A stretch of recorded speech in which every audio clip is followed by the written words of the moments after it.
जिन्होंने अपने नांदगांव के इस पवित्र प्रांगण को भगवान शंकर की इस पवित्र कथा का लाभ दिया है। एक बार जोरदार ताली बजाकर माननीय विधायक जी का और उनकी धर्मपत्नी जी का बहुत बहुत साधुवाद, जो इस पवित्र पावन कथा का लाभ ले रहे हैं और आप और हम सब श्रवण कर रहे हैं। जहां मात्र शिव महापुराण की कथा कहती है, श्रवण भगवान शंकर का कथा कहती है, शिव तत्व कहता है, एक क्षण के लिए भी अगर शिव महापुराण की कथा में आप और हम पहुंच जाते हैं तो मेरा ओघड़दानी, मेरा देवाधिदेव महादेव, मेरा त्रिकालदर्शी, मेरा कैलाशी अविनाशी कृपा जरूर कर।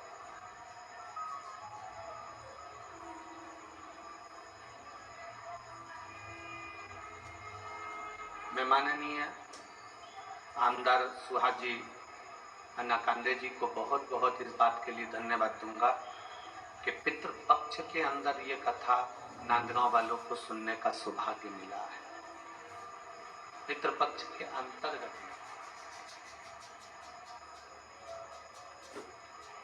आप कितना क्षण, आप कितना पल, कितनी घड़ी आप भगवान को दे रहे, आप कितना पल, कितनी घड़ी, कितना क्षण मेरे देवाधिदेव महादेव को प्रदान कर रहे हैं, ये आपके ऊपर निर्भर करता है। जितनी भी गाड़ियां होती हैं, सभी गाड़ियों में ब्रेक भी होता है और रिवर्स गियर भी होता है। जितनी गाड़ियां संसार की हैं, जितनी गाड़ियां बनती हैं, उन गाड़ियों में ब्रेक भी होता है और रिवर्स गियर भी होता है।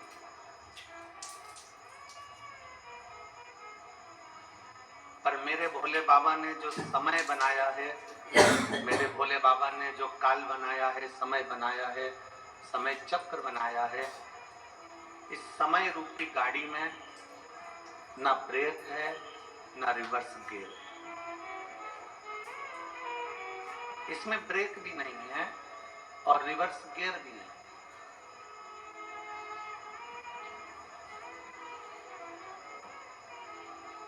मेरे शंभु, मेरे त्रिकालदर्शी, मेरे कैलाशी अविनाशी शंकर जो काल चक्र बनाए हैं, मेरे भगवान भोलेनाथ ने जो समय बनाया है, उसमें ना ब्रेक है ना रिवर्स गियर,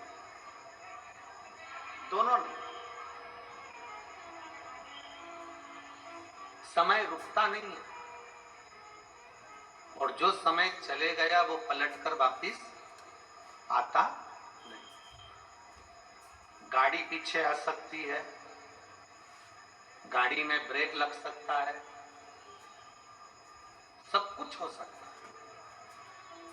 पर समय रूपी जो गाड़ी है, समय की जो गणना है, समय रूपी जो गाड़ी है, कालचक्र की जो गाड़ी है, ये ना रुकती है और ना पीछे आती है, ना रुकेगी ना पीछे। इसमें एक बात बहुत अच्छी मेरे भोलेनाथ ने कही, ओगड़दानी भगवान शंकर की इस काल चक्र की गणना में, इस समय की गणना में एक बहुत सुंदर बात है कि अगर समय में ब्रेक नहीं है, समय में रिवर्स गियर नहीं है, तो शिव कहते हैं जो समय आज चल रहा है, जो समय आज मिल रहा है, शिव महापुराण की कथा में वर्णन आता है कि उस समय को हम अच्छे से जिए। जो समय आज चल रहा है, जो समय अभी मिला है, उस समय को हम अच्छे से जिए। ना इसमें ब्रेक लगने वाला है और ना ये रिवर्स वापस आने वाला। बचपन गया, जवानी आ गई, जवानी गई, अधेड़ी आ गई, अधेड़ी गई, बुढ़ापा, वापिस कुछ नहीं आया। हर समय, हर पल, हर घड़ी, हर क्षण, जितना समय आपको मिला है, जितना पल आपको मिला है, जितनी घड़ी आपको मिली है, जो समय आपको और हमको मिला है, वो समय परमात्मा की भक्ति में है। हम आपसे ये भी नहीं कहे कभी इस व्यासपीठ ने, आप तो श्रोता हो, और कई लोग ऐसे भी हैं जो नियम की कथा सुनते हैं, कई लोग ऐसे भी हैं जो आस्था चैनल पर, टीवी पर कथा सुनते रहते हैं, कई लोग ऐसे भी हैं जो पंडाल में भी कथा सुन चुके हैं। इस व्यासपीठ से आज तक हमने ये नहीं कहा आप लोगों को कि आप अपना काम छोड़ दो, मंदिर जाकर बैठ जाओ। हमने कभी ये नहीं कहा कि आप तीर्थ में जाकर बैठ जाओ, आप किसी पवित्र नदी के घाट पर, तट पर जाकर बैठ जाओ, कभी ना कहा। इतना जरूर है कि आप अपनी जिंदगी को फुल एंजॉय से जिए। अपने जीवन को जितना खुश होकर जी सकते हो उतने खुश होकर जियो। अपने जीवन को जितने आनंद से जी सकते हो उतने आनंद से जियो। और जीते जीते जीते जी अपने जीवन को जीते समय, आनंद के साथ चलते समय थोड़ा थोड़ा शिव भक्ति करते चलो। भगवान की विरल भक्ति धारण करते चलो। अभी माननीय विधायक महोदय कह रहे थे, सुहास जी, अन्ना कांदे जी, की 2027-28 तक कथा मिलना बहुत कठिन है, पर माननीय विधायक जी कह रहे थे, आमदार जी, कि ये कथा कहीं शिव की कृपा से नांदगांव वासियों को मिल गई। ये ओगड़तनी की कृपा से। और हम तो इतना कहेंगे माननीय आमदार जी को कि ये नांदगांव वालों को तो मिली है, पर माननीय सुहास भैया कांदे जी को हम इतना जरूर कहेंगे कि ये कहीं ना कहीं आपके भी बुजुर्गों का आशीर्वाद होगा तो ये कथा नांदगांव की इस पवित्र प्रांगण में आई। नांदगांव वालों का तो पुण्य है, और ये पुण्य आप लोगों का भी है जो ये कथा यहाँ पर।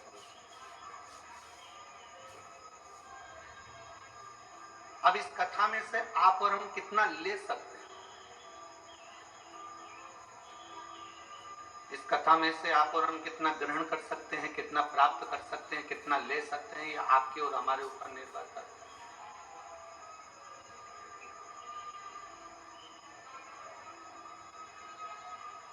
कथा में जब जाकर बैठो ना, शिव महापुराण के इस पवित्र प्रांगण में जब आप आकर बैठो तो आपके अंदर विश्वास होना चाहिए कि मैं बाबा की कथा सुनने के लिए बैठी हूँ, और ये मेरा भरोसा करता है एक ना एक दिन मेरे दुख को काटने के लिए मेरा भोले बाबा मेरे दरवाजे तक जरूर आए, मेरी तकलीफ को काटने के लिए, मेरे दुख को मिटाने के लिए मेरा शंभू, मेरा त्रिकालदर्शी, मेरा कैलाशी अविनाशी जरूर आए। और अंत समय प्रभु आना पड़ेगा, वचन दिया तो निभाना पड़ेगा। आए ना आए प्रभु कुटुंब कबीरा, अंत समय प्रभु आना पड़ेगा, वचन दिया तो निभाना पड़ेगा। अंत समय प्रभु जो आपको और हमको मिला है, कहीं जाओ मत जाओ, अपने मन को पवित्र बनाकर भगवान शिव की अविरल भक्ति को धारण। जरूरी नहीं कि किसी तीर्थ में बैठोगे तो भगवान मिलेगा, जरूरी नहीं कि कहीं नदी के तट पर जाकर बैठोगे तो भोलेनाथ मिलेगा, जरूरी नहीं कि घर छोड़कर बाबा बन जाओगे, साधु बन जाओगे, सन्यासी बन जाओगे, तपस्वी बन जाओगे, साधक बन जाओगे तो शिव मिलेगा।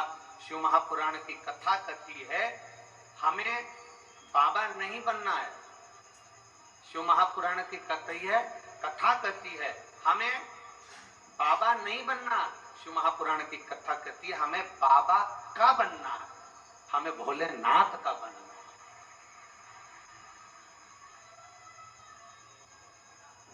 हमें शिव का बनना है, हमें ओघड़दानी शंकर का बनना है, हमें हमारे ओघड़दानी शिव तत्व का बनना है।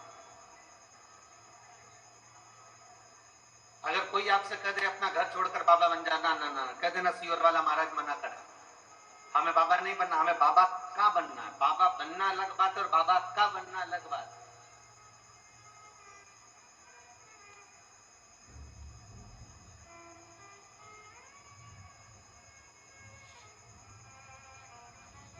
एक बेटा अपने पिता के साथ अगर घूमने जाता है ना,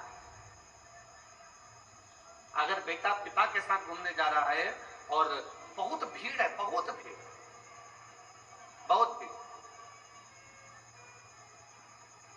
अब इतनी भीड़ होने पर बेटा और पिता दोनों साथ में हैं और इतने में बहुत भीड़ पड़ रही हो और पिताजी बेटे से कहें कि बेटा एक काम करो कि तुम मेरा हाथ पकड़ लो। पिताजी बेटे से कहें कि तुम मेरा हाथ पकड़ लो, उस जगह पर बेटे की चतुरता होना चाहिए कि बेटा अपने बाप से कह दे, अपने पिता से कह दे पिताजी अगर मैं हाथ पकड़ूंगा तो हो सकता है कहीं छूट जाए, आप मेरा हाथ पकड़ लो, क्योंकि बाप अगर हाथ पकड़ता है तो फिर छूटता नहीं। अगर मैं हाथ पकड़ूंगा तो हो सकता है छूट जाए, पर अगर मेरा भोले बाबा, मेरा शिव, मेरा शंकर, मेरा ओघड़दानी, मेरा त्रिकालदर्शी, मेरा कैलाशी, अविनाशी, मेरा शिव जब आपका हाथ पकड़ता है तो निश्चित है कि वो छूटता नहीं। क्यों छूटेगा? तो हमेशा एक बात कहते आए हैं कि मंदिर जाओ, अपने घर के नजदीक में जो शिवालय है, अपने घर के पास में जो शंकर का मंदिर है, वहां जाओ, एक लोटा जल चढ़ाओ। एक लोटा जल चढ़ाने का मतलब, एक लोटा जल चढ़ाने का मतलब है कि आप जब अपना हाथ आगे बढ़ाकर शंकर के शिवलिंग पर जल चढ़ाओगे, जब अपना हाथ आगे बढ़ा दोगे, जब अपना हाथ शंकर को पकड़ा दोगे, एक लोटा जल के बहाने ये हमारा हाथ शंकर के ऊपर जाता है, तो ऊपर नहीं जाता, मेरे ओघड़दानी जल चढ़ते से ही अपने शिव भक्त का हाथ पकड़ लेते हैं और उसे कहीं गिरने नहीं देते, उसे कहीं गिरने नहीं देते।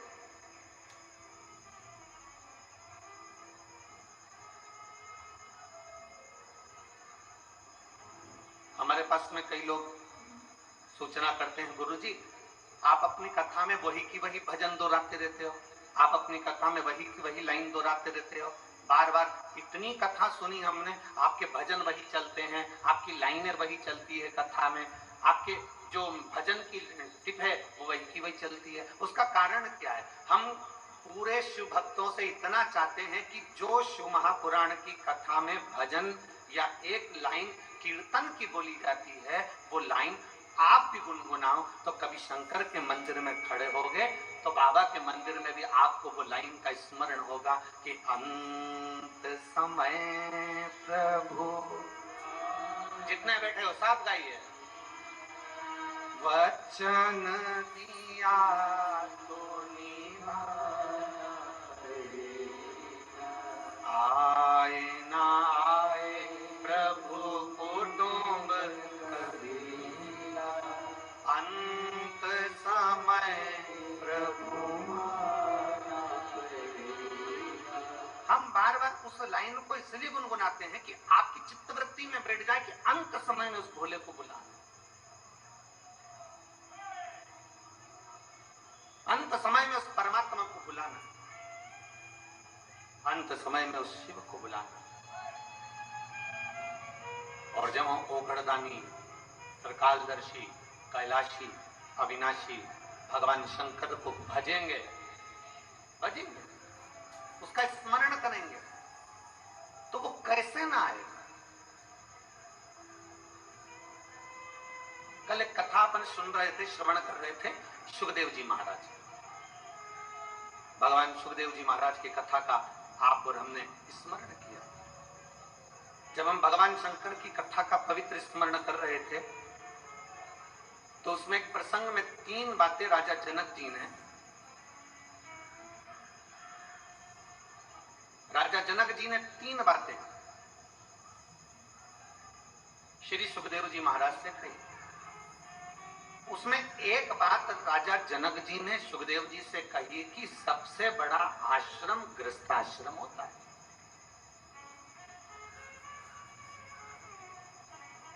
दुनिया का सबसे बड़ा आश्रम गृहस्थाश्रम है।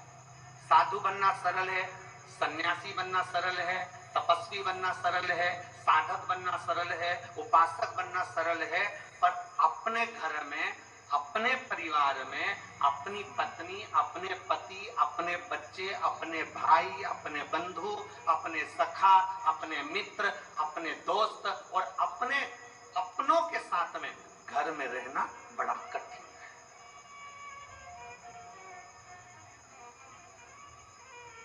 साधु बन गए, घर छोड़ दिया, अकेले तो कहीं पे भी रह लो, अकेले तो तुम होटल में पड़े रहो तो तुम्हारा मन लग जाएगा, पर घर में तो रहो।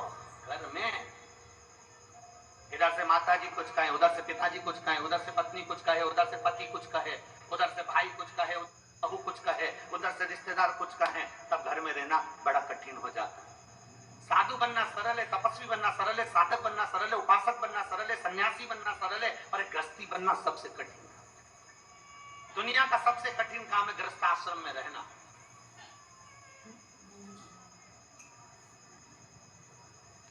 और जितने सन्यासी थे, जितने तपस्वी थे, जितने साधक थे, उन्हें भगवान बहुत बाद में मिला। जो गृहस्थी थे उनको भगवान जल्दी मिल गए। मीराबाई गृहस्थी थी, पति परिवार के साथ रहती थी, गिरधर गोपाल मिल गए। कर्माबाई भगवान मिल गए। नामदेव जी भगवान मिल गए। संत तुकाराम जी भगवान मिल गए। मुक्ताबाई भगवान मिल गए। बड़ी सरलता से रामकृष्ण परमहंस भगवान मिल गए। गृहस्थ आश्रम एक ऐसा आश्रम है जिसमें रहकर आप अगर भगवान को एक क्षण भी पुकार रहे हो तो भगवान आपको प्राप्त।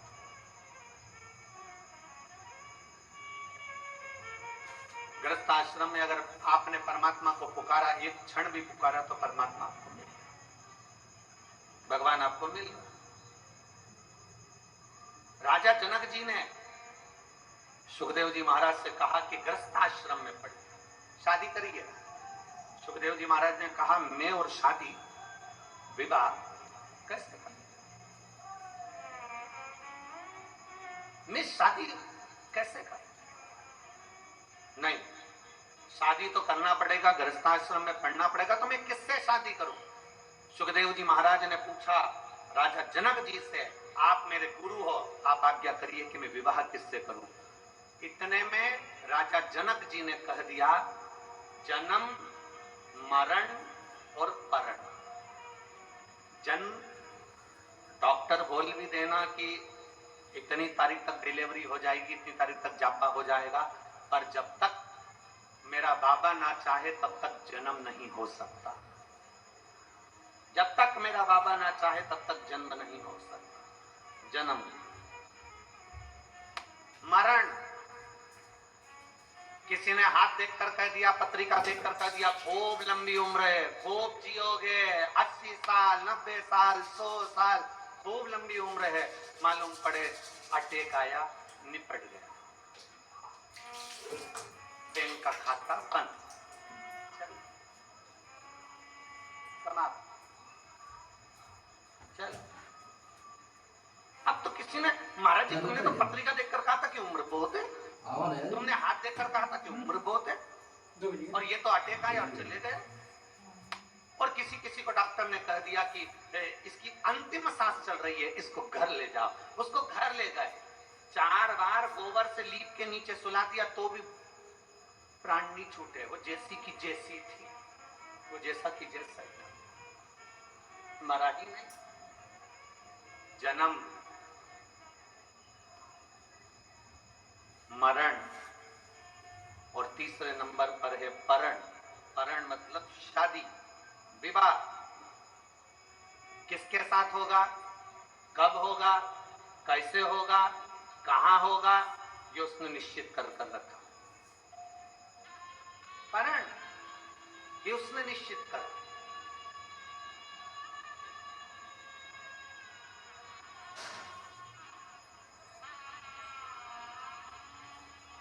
मेरी जीजियां बैठी हैं यहाँ पर, मेरे जीजा बैठे हैं यहाँ पर, मेरी बेटियां बैठी हैं, मेरे बेटा बैठे हैं, मेरी माताएं, मेरे भाई बैठे हैं। मेरी जीजियों से पूछो कि आपके घर के लोगों ने आपके लिए कितने लड़के देखे? कितने? ढेर सारे लड़के आप लोगों के लिए देखे, पर आपकी किस्मत में जो लिखा था वही मिला। और यहां मेरे जितने जीजा बैठे हैं, जितने भाई बैठे हैं, जितने बेटे बैठे हैं, उनसे कहूंगा आपके कितनी लड़की देखी, पर तुम्हारे भाग्य में जो लिखी थी वही तुम्हें प्राप्त। जन्म, मरण और परण, ये 3 शिव के हाथ। आपके सोचे से कुछ नहीं होगा। सुखदेव जी महाराज जाइए, आपकी भक्ति का बल जब बढ़ेगा, आपके विश्वास का बल बढ़ेगा, आपकी श्रद्धा का बल बढ़ेगा, जब आप भगवान की अविरल भक्ति में डूबने लगोगे, तब भगवान ने तुम्हारे ललाट में जो स्त्री लिखी होगी वो तुम्हें मिल जाएगी।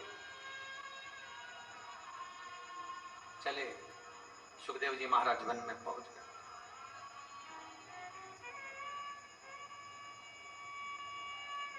एक बड़ी सुंदर कथा पितृपक्ष के अंतर्गत है, आप स्मरण करिए। जितने लोग आस्था चैनल पर सुन रहे हैं, फेसबुक यूट्यूब पर सुन रहे हैं, चावल हाथ में लेकर सुन रहे हैं, जो लोग पितरों का चित्र फोटो लेकर सुन रहे हैं, बड़े भाव से सुनिए, बड़े भाव। शिव महापुराण में पितरों की बेटियों की कथा आती है, विदेश्वर से। एक पितर की 3 बेटियां, मैना, धन्या, कला। मैना जी की गोद में पार्वती जी, धन्या सुनैना बनी जिनकी गोद में माता सीता जी, कला कीर्ति बनी जिनकी गोद में राधा जी। ये पितरों की कला। राधा जी के नाना जी का नाम पितृदेव है, सीता जी के नाना जी का नाम अगर देखा जाए तो पितृदेव का वर्णन है, पार्वती जी के नाना जी का नाम आएगा तो पितरों का वर्णन आएगा, क्योंकि पितरों की 3 बेटियां, मैना, धन्या और कला।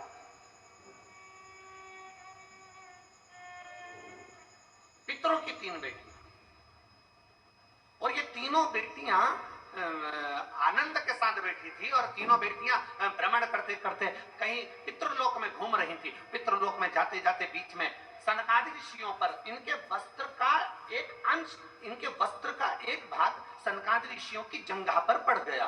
जंघा पर पड़ा तो उनके छोटे छोटे चरण थे जिसमें उनको घाव लग गया। घाव लगा, उन्होंने श्राप दे दिया कि तुम तीनों को मृत्यु लोक में जाना पड़ेगा, तुम तीनों को पृथ्वी लोक पर जाना पड़ेगा। तीनों हाथ जोड़कर विनय करने लगी, हम पृथ्वी लोक पर चले तो जाएंगे, पर हमारा कल्याण कैसे होगा? तो तीनों से सनकादि ऋषियों ने कह दिया, तुम तीनों की गोद में 3 देवियां खेलेंगी। मैना, तुम्हारी गोद में पार्वती जी खेलेंगी। धन्या, तू सुनैना बनेगी, तेरी गोद में सीता जी खेलेंगी। कला, तू कीर्ति बनेगी, तेरी गोद में राधा जी खेलेंगी। ये 3 देवियां संसार का कल्याण करने वाली होंगी, तो तुम्हारा भी कल्याण अपने आप हो जाए, तुम्हारा। अब ये कथा तो अपन सुनते हुए आए कि पितरों की 3 बेटियों का। अब कथा आती है एक बब्रहाज नामक सुंदर लोक है पितरों का।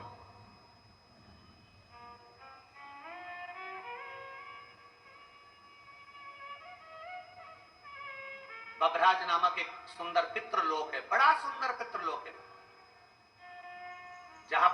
पितरों के स्वामी आर्यमा अपने एक मित्र, अपने एक भाई के साथ में विराजमान।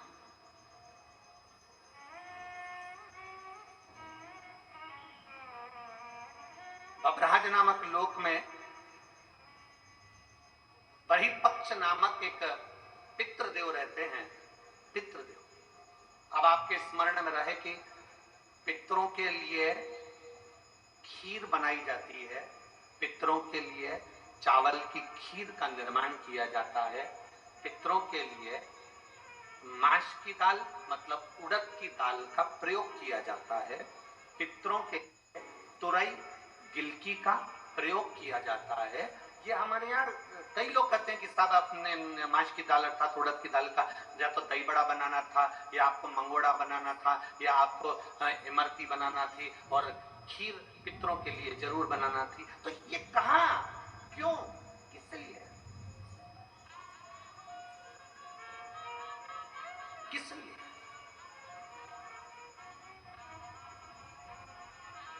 शिव महापुराण की कथा कर रही है। बभ्राज नामक सुंदर लोक में, पितरों के लोक में बहिर्पक्ष नाम के एक पितृ विराजमान है। ये बहिर्पक्ष पहले पितृ नहीं थे, पर ये भगवान शंकर की भक्ति में इतने तल्लीन रहते थे, इतने तल्लीन रहते थे कि भगवान शंकर इन पर प्रसन्न हो गए। इन्होंने अपने जीवन काल में हर महीने जो शिवरात्रि आती है, ऐसी कोई शिवरात्रि नहीं छोड़ी जिस शिवरात्रि पर शंकर का अनुष्ठान ना किया, अर्थात शिव का अभिषेक ना किया, शंकर भगवान की भक्ति ना की। और कितने किस्मत वाले हो ये नांदगांव वालों, ऐ महाराष्ट्र वालों, नांदगांव वालों को मैं बहुत बहुत साधुवाद देता हूं कि आप जिस कथा को श्रवण कर रहे हो पितृपक्ष में, इसी पितृपक्ष के अंतर्गत 30 तारीख को मासिक शिवरात्रि इस पितृपक्ष की पड़ेगी, और आप और हम सब कथा के रस्तत्व में बैठे। कितने किस्मत वाले, भाग्यशाली, ये आपके भाग्य की सराहना है। आप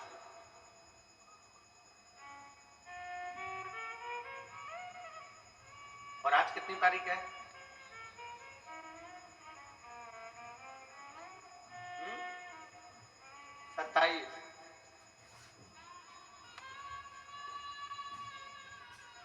बाबा की भक्ति का एक आनंद अपने जीवन में हमें लेना, अपने बहिर्पक्ष शिव की भक्ति में लगे रहते हैं, पंचाक्षर मंत्र, षडाक्षर मंत्र का प्रयोग करते थे। ओम नमः शिवाय, ओम नमः शिवाय, ओम नमः शिवाय। लगे भगवान बहिर्पक्ष भगवान शिव की भक्ति में लगे हुए थे। इतनी भक्ति करी कि देवाधिदेव महादेव प्रसन्न हो गए। भगवान तुझे क्या चाहिए? प्रभु, जो दुनिया का सबसे सुंदर लोक हो वो मेरे को दे। जो दुनिया का सबसे सुंदर लोक।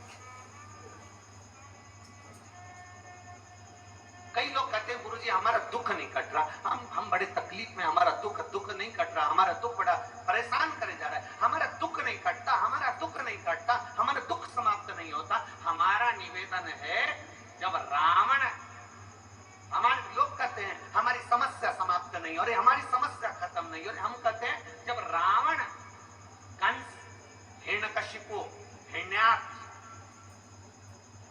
बकासुर, अघासुर, पूतना, ताड़का आदि जितने भी हैं असुर, जब वो समाप्त हो सकते हैं तो आप अपना कर्म करते जाओ, एक लोटा जल देवाधिदेव महादेव को चढ़ाते जाओ।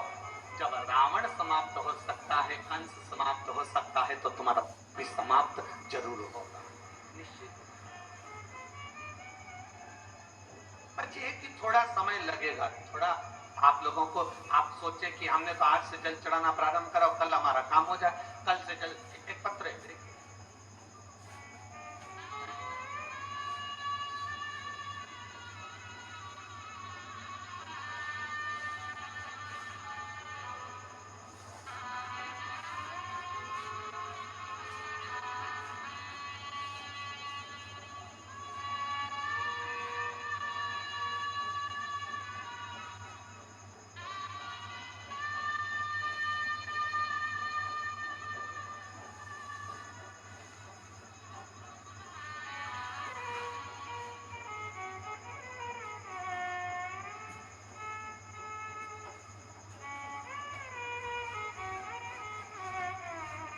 का बनाओ तुम आती तो खबर होती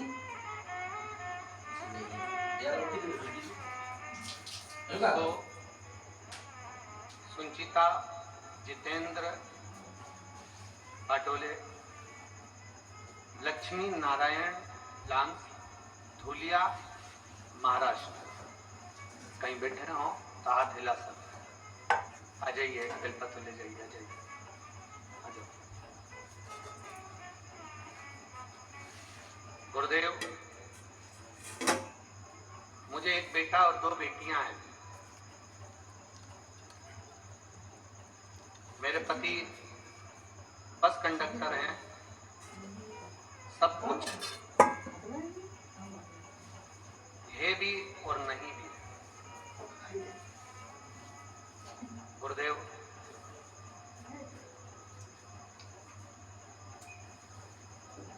जिम्मेदारियां बहुत थी, कुछ गलत संगत के कारणवश पति पड़ गए। तब बाबा पर भरोसा कर फिर काम काज चालू करा और अपने बेटे को इंजीनियरिंग की पढ़ाई करवाई। मेरा बेटा इंजीनियरिंग की पढ़ाई तो कर लिया, पर 3 साल निकल गए, पर उसका कहीं जॉब नहीं। मेरा बेटा कहता है, माँ कहीं प्राइवेट में भी अगर जॉब लग जाए तो मैं कम से कम तुम्हारे को हेल्प तो करूं, और प्राइवेट में भी जॉब मिलता नहीं। मेहनत करी, प्राइवेट में जॉब किया, फिर आखिरी में बेटे ने कहा, माँ आप कथा सुनती और कथा में वो सीवर वाला महाराज कहता है कि शंकर पर चढ़ाया गया जल कभी खाली नहीं जाता। तब मैंने अपनी पड़ोसन से पूछकर भगवान शंकर के पशुपति व्रत और शिवजी पे 1 लोटा जल का वर्णन अपने बेटे को कहा, और बेटे ने भी पशुपति व्रत और 1 लोटे जल का महत्व को जाना। और बाबा देवाधिदेव महादेव की कृपा का मैं क्या गुणगान करूं गुरुदेव। आज मेरे बाबा ने मेरे बेटे को 8 फरवरी 2024 को PWD गवर्नमेंट इंजीनियरिंग में सिलेक्शन देते हुए साथ में उसकी नौकरी का भी अप्लाई आया। मैं बाबा को यहाँ धन्यवाद देने के लिए आया। एक शिव भक्त, एक शिव तत्व, एक शंकर भगवान की अविरल भक्ति हमारे जीवन में समान जीवन में। और मैंने तेरे ही भरोसे बाबा, तेरे ही भरोसे हवा बिच उड़ती जवानी बाबा डोर छड़ीना निकटती बोले मेरी शंभो मेरी हवा बिच उड़ती जावागी बाबा डोर छड़ीना निकटती बोले मेरी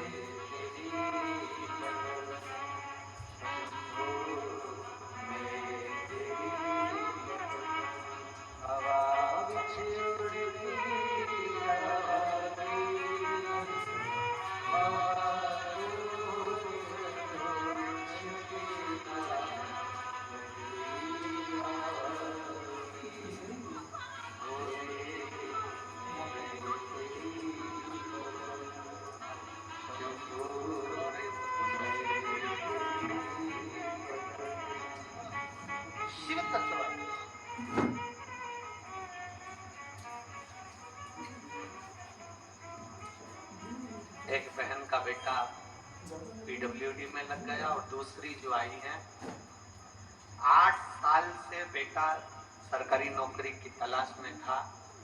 बाबा के कावड़ यात्रा भरी सीहोर की और बाबा की कृपा से महाराष्ट्र पुलिस में उसका सिलेक्शन हो गया और वो भी शिव तत्व अभी पुणे में सर्विस कर रहा है।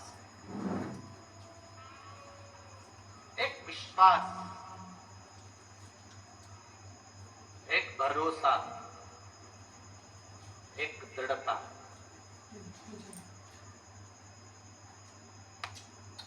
अपने भीतर अगर होगी तो शिव तत्व जरूर मिलेगा, शंकर जरूर ना। और खाली ना जाता कोई दर से तुम्हारे, खाली ना जाता कोई दर से तुम्हारे, मैं भी खड़ी हूँ नंगी बाहें पसारे, अपने हृदय से लगा लो कि राजा रहा हूँ, उठा लो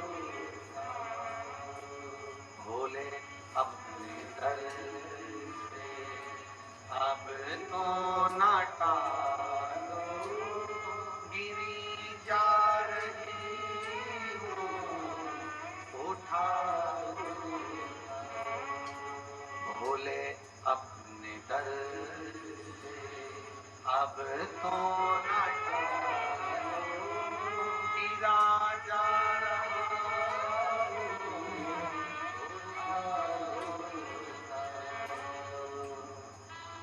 ये मानव की देह, ये मानव का शरीर शिव तत्व से मिल तो गया। ये मानव की देह, मानव का शरीर प्राप्त तो हो गया। कहा, वही पक्ष ने कहा, शिव की आराधना से अगर मुझे देना चाहते हो तो सुंदर एक लोक दे दीजिए। बब्रहाज नामक पितरों का एक लोक प्रदान कर दिया। शंकर ने दिया, शिव। कोई लेट बनता है, कोई जल्दी बनता है, शिव को जल चढ़ाने वाला एक दिन से जरूर बनता है। एक शंकर का जल चढ़ाया गया कभी खाली नहीं जा सकता, शिव का चढ़ाया गया जल कभी खाली नहीं जाएगा। आज अगर काम नहीं आया तो कल आएगा, कल नहीं आया तो परसों आएगा। अपनी जिंदगी में शंकर को चढ़ाया गया एक लोटा जल कभी निष्फल नहीं हुआ, उसका फल मिलता है, वो जल का फल मिलेगा नहीं क्या? अब वही पक्ष अपने पितृलोक में रहने लगे। इतना सुंदर लोक, जिस लोक में सब श्वेत आनंदमय हो, सबकी भलाई का कार्य होता। दुनिया के लोग कहते हैं पितृलोक ऐसा है, पितृलोक वैसा है, पितृलोक ऐसा है। ना ना, श्राद्ध पक्ष की कथा सुन रहे हो आप सब, आस्था चैनल के माध्यम से कथा सुन रहे हो, फेसबुक ग्रुप पर सुन रहे हो, पंडाल में लाखों की संख्या में बैठकर इस पवित्र नाटगांव से कथा का रसपान कर रहे हो। अपने भीतर उतारिएगा कि पितृलोक कभी बुरा नहीं होता, पितृलोक कभी बेकार नहीं होता, पितृपक्ष कभी बेकार नहीं होता। जो दुनिया के लोग कहते हैं कि पितृपक्ष में सामान मत खरीदो, पितृपक्ष में मकान मत बनाओ, पितृपक्ष में मकान का मुहूर्त मत करो, पितृपक्ष में ये मत करो, श्राद्ध में ये मत करो, श्राद्ध में वो मत करो, सबके हाथ जोड़कर कह देना कि पितृपक्ष में मेरा शंकर देवादिदेव महादेव और पितृदेव ये दोनों की कृपा बरसती है और हमारा कल्याण होता है।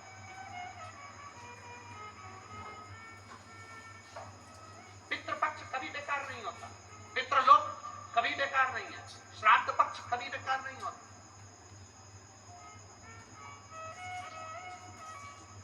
श्रद्धा कभी बेकार नहीं होती। आपके भीतर की श्रद्धा होना चाहिए। किया गया अच्छा कर्म कभी बेकार नहीं होता। आप अच्छा कर्म करते रहो, कभी आपके जीवन में तकलीफ नहीं है, कभी तकलीफ नहीं।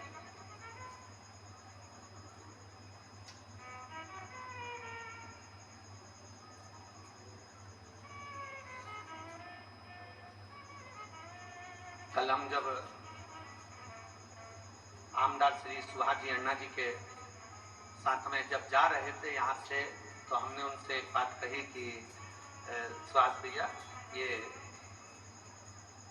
क्षेत्र में अगर किसी के जीवन में थोड़ा बहुत भी रोग बीमारी का क्रम आता है तो उसका साथ तो हमको तुरंत उसी समय पर अंजुम ताई बोली कि गुरुजी लगभग हमारे नांदगांव और ये आसपास के मनवाड़ क्षेत्र के अंतर्गत